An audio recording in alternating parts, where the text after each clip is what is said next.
question for Aaron. Playing the Vikings again, Aaron, quite most memories from your time at Green Bay, playing the Vikings every year. Yeah, a lot of great memories, a lot of good battles over the years, a lot of tough memories.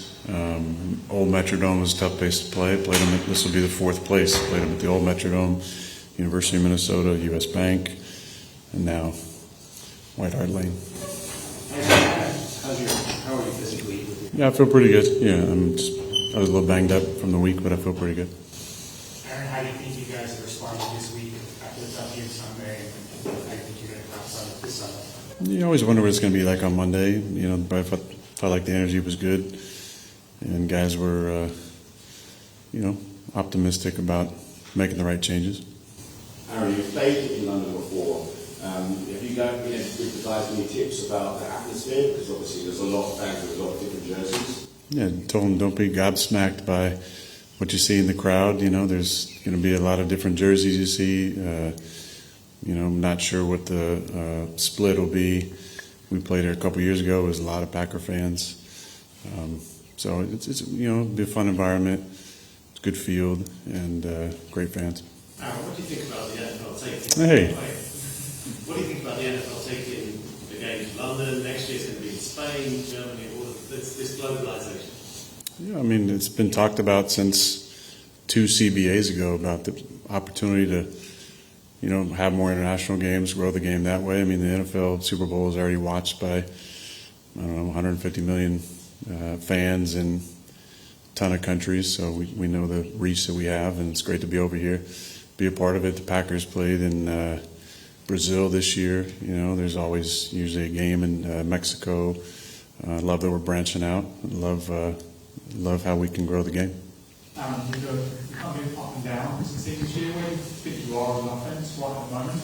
Well, we've been up and down. We came off a good Thursday night game where we were efficient in all areas, and then just didn't play well at home. So, we're still trying to find a way to get the ball in space to our guys, get our best 11 on the field, and it starts with me. I got to be efficient and deal the ball when necessary, hold on to it when necessary, and make sure we're good on first, second down this week.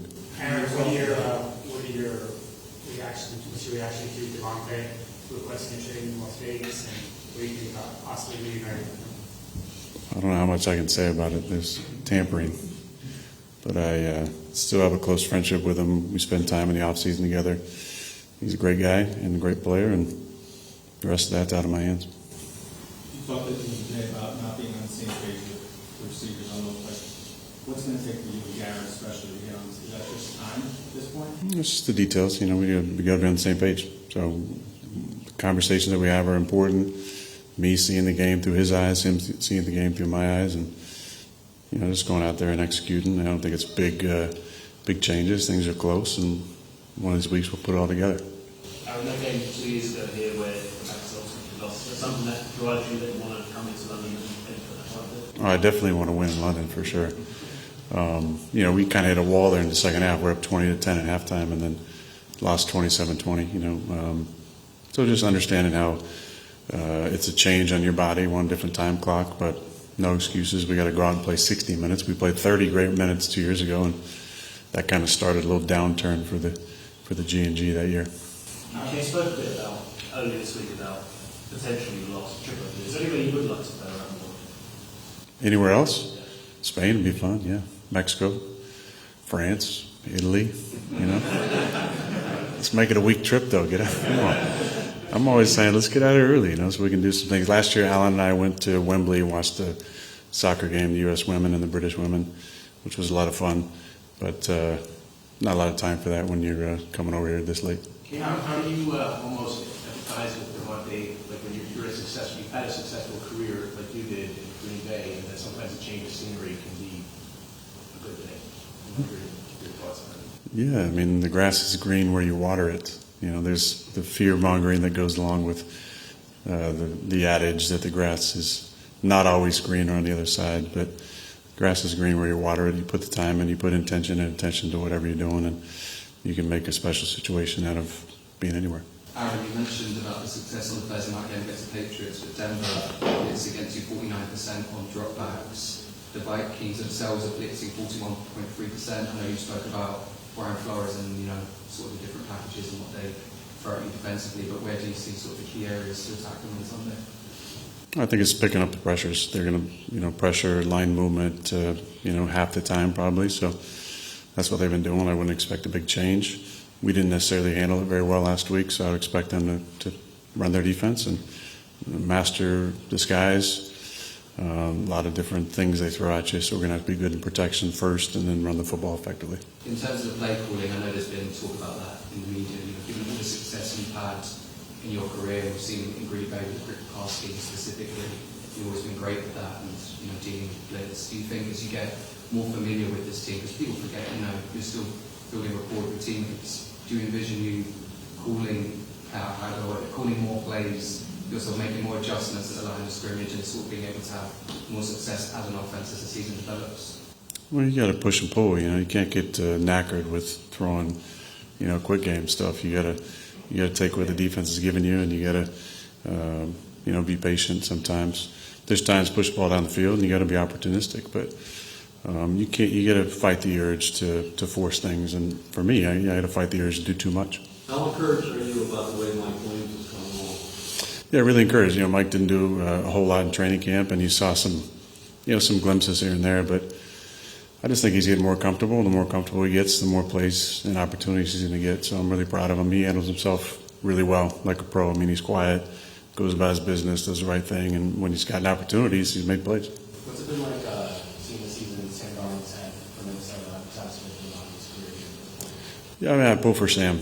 I've known him for a number of years now. He comes to my charity flag football event.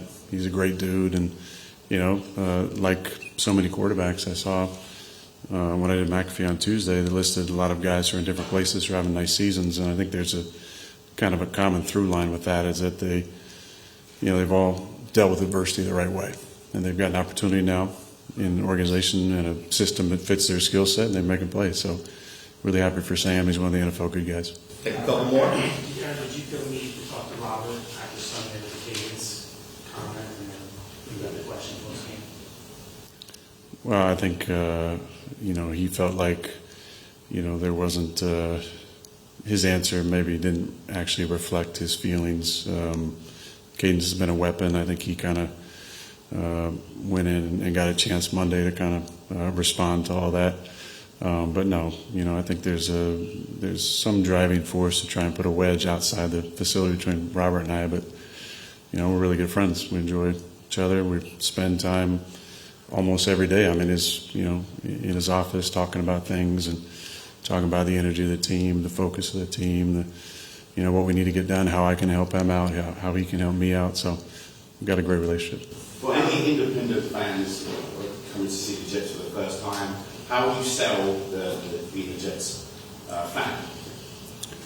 Well, I think that you have to understand the Jet fan in America and what they've gone through the last 13 years and really the last 55 years of not winning a Super Bowl. So I think sports fans in general can get behind an underdog or a team that hasn't had the success they've wanted to in a while. So I welcome any and all bandwagon fans to jump on the underdog train of the New York Jets and try and bring some positivity to our fans who've dealt with a lot. That's two, one there, one there.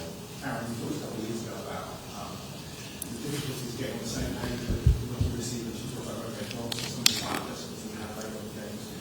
You talk there about getting on the same page, the same amount of time in line segregation. Is that what it really comes down to? Just the minutiae and once you know that I feel like Well, I think it takes mistakes. I think it's the best learning for all of us is for something to happen, for me to think it's something, for him to think it's something else, and then us to not be on the same page and to go back and be able to teach those plays up and get on the same page. So the mistakes, as frustrating as they can be, are actually the biggest teachers for us. So the more that we can remember those things, and we don't want to make the same mistakes, but there's been mistakes and not on the same page throughout training camp in the first 4 weeks, and those are the best teachers for us. So we just got to harness those thoughts, whether it's on a Wednesday practice or in a game, and be able to remember those things in the moment and make the proper response. Last one here. Aaron, I've seen you come outside the pocket, running, making plays yourself, and I've seen you do it with a smile on your face. We can expect that again in London this week? I hope so. I mean, there's a lot of bliss when I'm able to do some of the things that I used to be able to do, that I worked so hard this offseason to be able to keep in my game, extending plays. I can't run like I used to. That's pretty obvious. But I can still be dangerous outside the pocket and make all the throws and use my pump fake and just, take some heat off the line if I'm able to extend a play and convert. It really changes the tide energetically, I think, for the defense.